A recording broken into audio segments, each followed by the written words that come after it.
Taste the Daily. காஞ்சிபுரத்தில் ஓய்வு பெற்ற காவல் ஆய்வாளர் கொலை செய்யப்பட்ட நிகழ்வில் கைதானவர்கள் மீது விசாரணை என்ற பெயரில் கொடூர தாக்குதல். அதிமுக பொதுச் செயலாளர் எடப்பாடி கே பழனிசாமி கடும் கண்டனம். காவல்துறையே நீதிபதி பரிபாலனத்தை தங்கள் கைகளில் எடுத்துக்கொண்டு தண்டனை வழங்குவது ஏற்புடையதல்ல.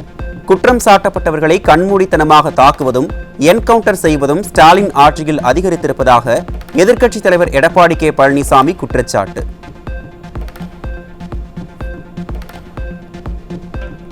காஞ்சிபுரத்தில் ஓய்வு பெற்ற காவல் ஆய்வாளர் கொலை செய்யப்பட்ட விவகாரத்தில் மதிமுக மாவட்ட செயலாளர் உள்ளிட்ட இருவர் மீது கொடூர தாக்குதல் நடத்திய போலீசார் லத்தி, பிளாஸ்டிக் பைப் உள்ளிட்ட பல்வேறு ஆயுதங்களால் ஆசனவாய் உள்ளிட்ட பல்வேறு பகுதிகளில் கடுமையாக தாக்கியது மனித உரிமை ஆணையம் விசாரணையில் அம்பலம்.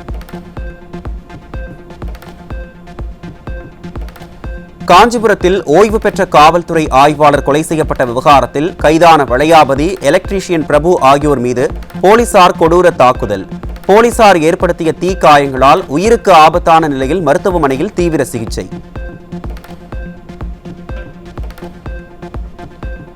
ஸ்டாலின் அரசு தொழில்துறையில் முதலீடுகள் குறித்து அதிமுக பொதுச் செயலாளர் எடப்பாடி கே பழனிசாமி எழுப்பிய கேள்விகளுக்கு முறையாக பதிலளிக்க வக்கில்லாமல் திசை திருப்புவதா?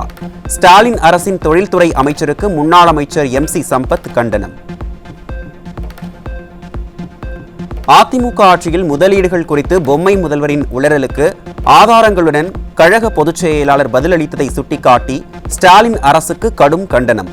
2026 புரட்சித் தமிழர் எடப்பாடி கே பழனிசாமி தலைமையில் அதிமுக ஆட்சி அமைந்தவுடன் விடியா அரசின் கோல்மால்கள் குறித்து வெள்ளை அறிக்கை வெளியிடப்படும் என முன்னாள் அமைச்சர் MC சம்பத் காட்டம்.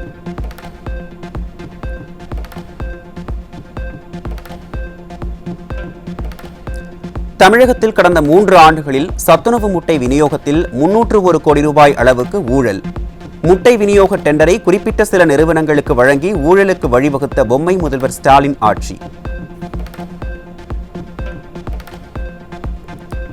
அதிமுகவின் நற்பெயருக்கு களங்கம் ஏற்படுத்தும் விதமாக பேசிய சபாநாயகர் அப்பாவுவிற்கு எதிராக தொடரப்பட்ட வழக்கு விசாரணை சிறப்பு நீதிமன்றத்தில் இன்று மீண்டும் விசாரணை.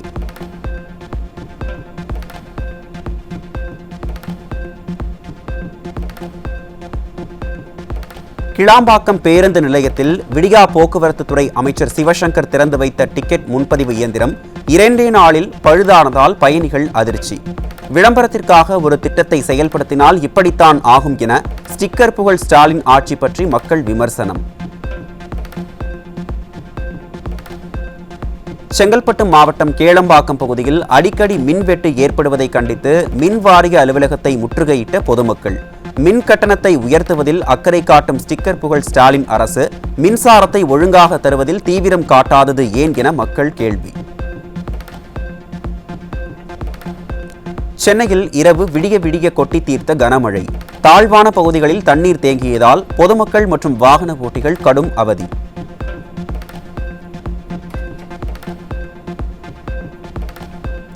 சென்னை வியாசர்பாடி ரயில்வே சுரங்கப்பாதையில் மழைநீர் தேங்கி நின்றதால் வாகன ஓட்டிகள் கடும் அவதி. 2 மணி நேரம் பெய்த மழைக்கே திண்டாடிய சென்னை மாநகராட்சி.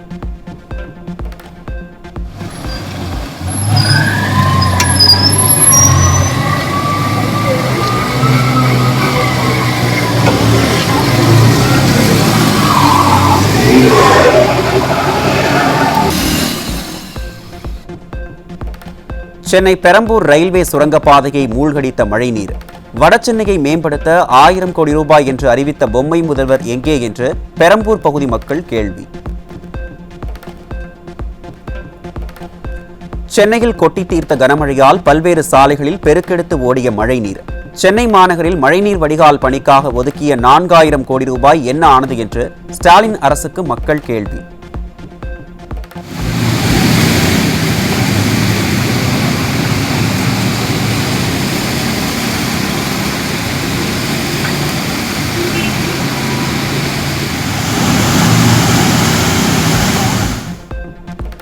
பத்திரிகையாளர் சவுக்கு சங்கரை குண்டர் சட்டத்தில் இருந்து விடுவித்தது உச்சநீதிமன்றம் உத்தரவு. ஜனநாயகத்தின் குரல் வளையை நசுக்கும் விதமாக ஒரு புகாருக்கு 17 இடங்களில் வழக்கு பதிவு செய்து காவல்துறை அத்துமீறி நடந்தது விசாரணையில் அம்பலம். பத்திரிகையாளர் சவுக்கு சங்கர் மீது போடப்பட்ட குண்டர் சட்டத்தை திரும்ப பெற்ற ஸ்டாலின் அரசு. மீண்டும் நிர்வாக திறமையில் யூ-டர்ன் அரசு என்று நிரூபித்த ஸ்டாலின் அரசு மீது மக்கள் கடும் அதிருப்தி.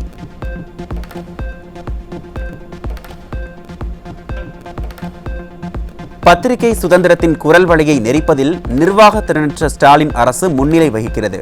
தமிழகத்தில் சுதந்திரமாக பத்திரிகை செயல்பட முடியாத அவல சூழல் நிலவுவதாகவும் பத்திரிகையாளர் சவுக்கு சங்கர் குற்றச்சாட்டு. தமிழக முதல்வர் திரு ஸ்டாலின் அவர்கள் பத்திரிகை சுதந்திரத்தை குரல் வலையை நெரிப்பதில் முன்னணியில் இருக்கிறார். தமிழகத்தில் இன்று சுதந்திரமாக பத்திரிகைகள் செயல்பட முடியாத ஒரு அவலச்சூழல் நிலவுகிறது. இதை மாற்றுவதற்கான நாள் வெகு விரைவில் வரும். தமிழக மக்கள் தமிழகத்தை பிடித்துள்ள இந்த திராவிட மாடல் ஆட்சி என்ற சாபக்கேடு எப்போது முடியும் என்று காத்துக் கொண்டிருக்கிறார்கள். அதற்கான நாள் விரைவில் வரும். நன்றி நன்றி நன்றி. சிவகங்கை பேருந்து நிலைய பகுதியில் கஞ்சா விற்பனை செய்து வந்த கல்லூரி மாணவர்கள் 3 பேர் சிக்கினர். கல்லூரி மாணவர்களை கஞ்சா விற்க வைத்ததே ஸ்டாலின் ஆட்சியின் சாதனை என பொதுமக்கள் கண்டனம்.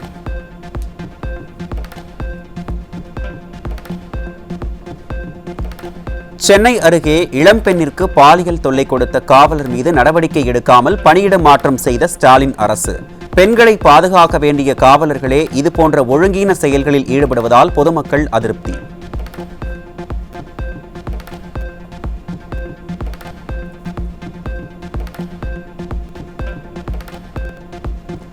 கோவையில் டீயில் மயக்க மருந்து கலந்து கொடுத்து 23 வயது பெண்ணை பாலியல் வன்கொடுமை செய்த 68 வயது பிசியோதெரபிஸ்ட் சிக்கினார். பெரும் வெள்ள நீர் கூட வடிந்துவிடும், ஆனால் ஸ்டாலின் ஆட்சியில் பாலியல் வன்கொடுமை சம்பவங்கள் தடுக்க முடியாது போல என மக்கள் ஆதங்கம்.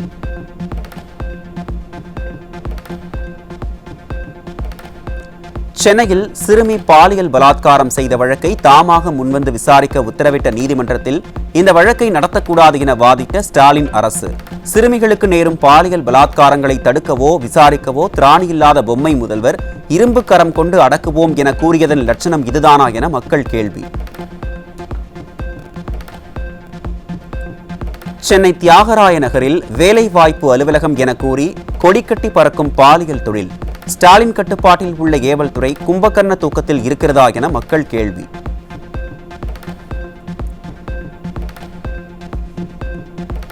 கோவை பாரதியார் பல்கலைக்கழகத்தில் கௌரவ விரிவுரையாளர் பணிக்கு குறைந்த ஊதியம் வழங்குவதால் பட்டதாரிகள் விண்ணப்பிக்க முன்வராத அவலம்.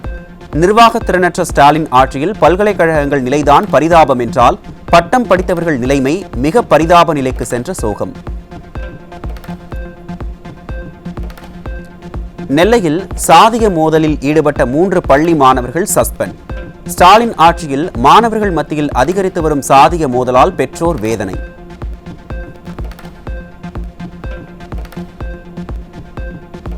வரத்து குறைவு காரணமாக சென்னை மாநகரில் தேங்காய்க்கு தட்டுப்பாடு. தேங்காய் தட்டுப்பாட்டை போக்க ஸ்டாலின் அரசு உரிய நடவடிக்கை எடுக்க வலியுறுத்தல். கோவையில் லஞ்சம் வாங்கிய கருவூல கண்காணிப்பாளர் கையும் களவுமாக சிக்கினார். ஸ்டாலின் ஆட்சியில் அரசு ஊழியர்கள் லஞ்சத்திலேயே திளைத்திருப்பதாக பொதுமக்கள் குற்றச்சாட்டு. விழுப்புரத்தில் லஞ்சம் வாங்கிய பெண் நகராட்சி ஊழியர் சிக்கினார். நிர்வாக திறனற்ற ஸ்டாலின் ஆட்சியில் அனைத்து துறையிலும் லஞ்சம் தலைவிரித்தாடுவதாக மக்கள் குற்றச்சாட்டு.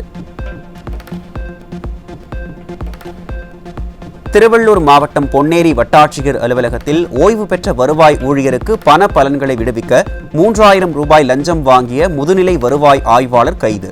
பொம்மை முதல்வர் ஸ்டாலின் ஆட்சியில் அரசு அலுவலகங்களில் தலைவிரித்தாடும் லஞ்சம். திண்டுக்கல் அருகே முன்பகை காரணமாக பிரபல ரவுடி பட்டப்பகலில் வெட்டி படுகொலை.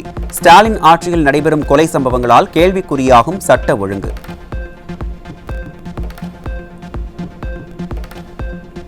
நெல்லை அருகே கொதிக்கும் எண்ணெயை ஊற்றி கணவரை கொன்று பெண் நிகழ்த்திய கொடூரம்.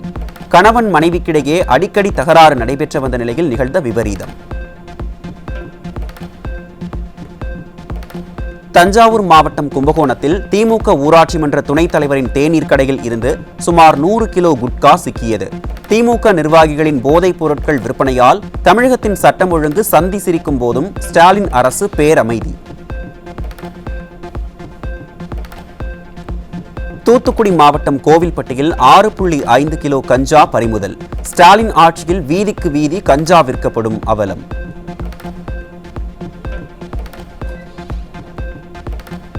சென்னை தாம்பரத்தை அடுத்த பழைய பெருங்களத்தூரில் 50 சவரன் தங்க நகை கொள்ளை. ஸ்டாலின் ஆட்சியில் பட்ட பகலிலேயே கொள்ளை சம்பவங்கள் சர்வசாதாரணமாய் நிகழும் அவலம். தனியார் பள்ளி தாளாளருக்கு முதலீட்டை பெற்றுக் கொடுக்கும் இடைத்தரகர்களாக செய்யப்பட்ட ஆலங்காயம் வட்டார கல்வி அலுவலர் பணியிடை நீக்கம். கண்கெட்ட பிறகு சூரிய நமஸ்காரமா என நிர்வாக திறனற்ற ஸ்டாலின் அரசுக்கு பொதுமக்கள் கேள்வி.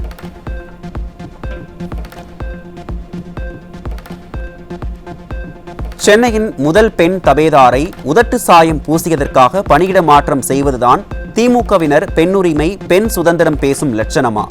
ஒரு பெண் அவர் விருப்பப்படி உடை மற்றும் உதட்டு சாயம் பூசிக்கொள்ளக் கூடாதா என மக்கள் கேள்வி.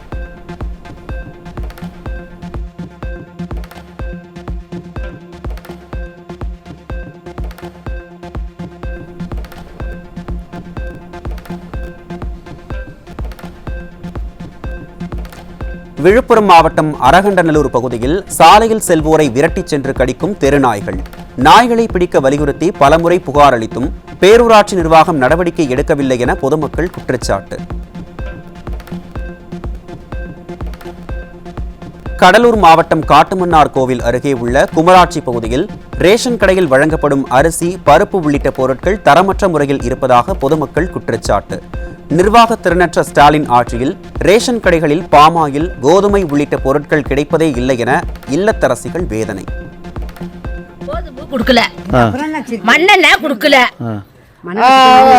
அரிசியும் நல்லா இல்ல, பாமையில என்ன வரல, வந்தா கூட அப்படிங்கிறாங்க. சரி, என்ன மண்ணெண்ண சுத்தமா கிடையாது 8 மாசமா. அது 4 லிட்டர் என்ன 5 ரூபாய்க்கு வாங்கிக்கிறியா? 5 ரூபா தான் என்ன. இந்த அரிசி சமைச்சா என்ன ஆகுது?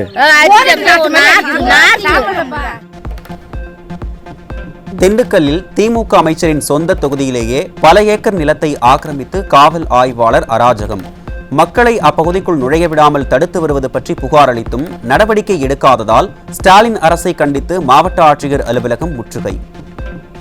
சமீப காலமா கரிசல்பட்டியை சேர்ந்த ஜேம்ஸ் பால்ராஜ் என்பவர் காவல்துறை அதிகாரி அங்க லோக்கல்ல வேலை பார்த்தனால அங்க இடத்த வாங்கிட்டு கனிம வளத்தை பல லட்சம் ரூபாய் கொள்ளையடிச்சதும் இல்லாம மரங்களை பூரா நைட்டு வெட்டி கடத்துறாங்க.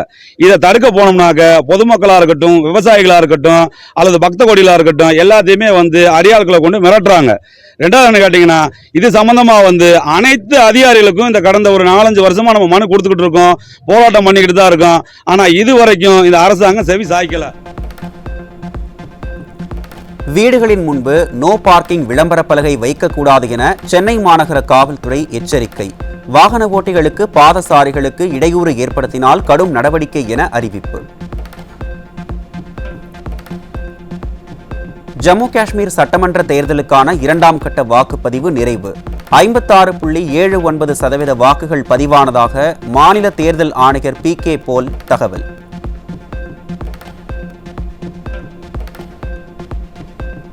பாஜக கூட்டணி ஆட்சி செய்யும் மகாராஷ்டிரா மாநிலத்தில் பாராசிட்டமால், பான் டீ மற்றும் ஷெல்கால் உள்ளிட்ட 50க்கும் மேற்பட்ட மருந்துகள் தரமான தரத்தில் இல்லை என்பது சமீபத்திய தர சோதனையில் அம்பலம்.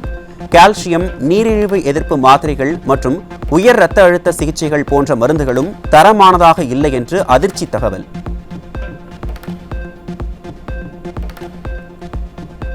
பெங்களூருவின் ஒரு பகுதியை பாகிஸ்தான் என கூறிய கர்நாடக உயர்நீதிமன்ற நீதிபதிக்கு உச்சநீதிமன்றம் கண்டனம். நாட்டின் எந்த பகுதியையும் பாகிஸ்தான் என்று அழைக்க முடியாது என்றும், தேசத்தின் பிராந்திய ஒருமைப்பாட்டிற்கு எதிரானது எனவும் தலைமை நீதிபதி DY சந்திரசூட் காட்டம். தமிழகத்தில் தான் தொழில் தொடங்குவேன் என அமெரிக்காவில் இருந்து வந்த ஜோஹோ நிறுவன ஒடிஷாவில் 3000 கோடி முதலீடு. உள்நாட்டு முதலீட்டாளருக்கு ரத்தின கம்பளம் விரிக்காமல் அமெரிக்காவுக்கு சென்றேன், ஆகாயத்தை விலைக்கு வாங்கினேன் என காதில் பூ சுற்றும் பொம்மை முதல்வர். பள்ளி பாதுகாப்பு தொடர்பான வழிகாட்டு நெறிமுறைகளை மாநில அரசுகள் வெளியிட வேண்டும் என்று உச்சநீதிமன்றம் அதிரடி. 2021ஆம் ஆண்டு மத்திய கல்வி அமைச்சகம் வெளியிட்ட வழிகாட்டு நெறிமுறைகளை பல மாநிலங்கள் கடைபிடிக்காத நிலையில் உடனடியாக அறிவிப்பாணை வெளியிட உத்தரவு.